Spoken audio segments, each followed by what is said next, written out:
ये रास्ता ज़मान पार्क की तरफ जाता है। ये मेरे गाँव में आप देखते पुलिस की वैन्स खड़ी है।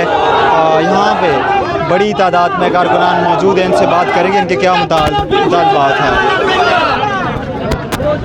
जनाब क्या मुतालबात है आपको? यहाँ पे क्या रुकावटी पैदा की गई पुलिस की तरफ से? ये पंजाब पुलिस ने ये सारे रास्ते बंद किए हुए। हम मानसेरा से आया, लेकिन हम खान साहब को कहते हैं कि आप KPK में आ जाए, हम उधर आपकी जो भी कोई उधर आपको हाथ लगाएंगे फिर देखे जाएंगे। यहाँ पे तो ये पुलिस जो कर रहे अच्छा कर ले, लेकिन अब अभी इसके बाद हमारा हुकूमत आएगा, इंशाल्लाह आएगा और इन लोगों का जुल्म खत्म करेगा। ये जो नून लीग ने गोंडा पाला हुआ है इंशाल्लाह इसका 3 महीने का हुकूमत है चला जाएगा, लेकिन फिर खान साहब ने आने याद रख लो। हमने गुदा पाला, फिर खान साहब ने हुकूमत आने वाले हैं। शेख रशीद के आने की देर है।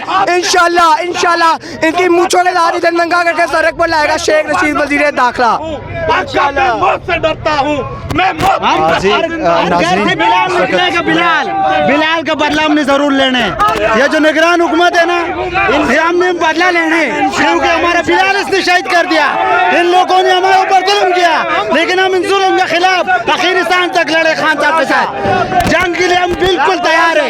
इस पंजाब पुलिस के सामने देख लो, इसने गाड़ी खड़ी कर दी सुबह से। जी नाज़रीन, इस वक्त मैं ज़मान पार्क के बाहर मौजूद हूँ, जो ज़मान पार्क की तरफ सड़क जाती है। ये किनाल रोड है और यहाँ से आप मेरे अकब में ये मनाजिर देख रही है। ये रास्ता ज़मान पार्क की तरफ जाता है। यहाँ पे पुलिस की वैन्स खड़ी की है और बड़ी तादाद में कारकुनान जो है वो मौजूद है। आप लोगों को ये मनाजिर ताज़ा तरीन दिखा रहा हूँ। ये मेरे अकब में देख सकते हैं पुलिस की बड़ी नफरी तैनात है।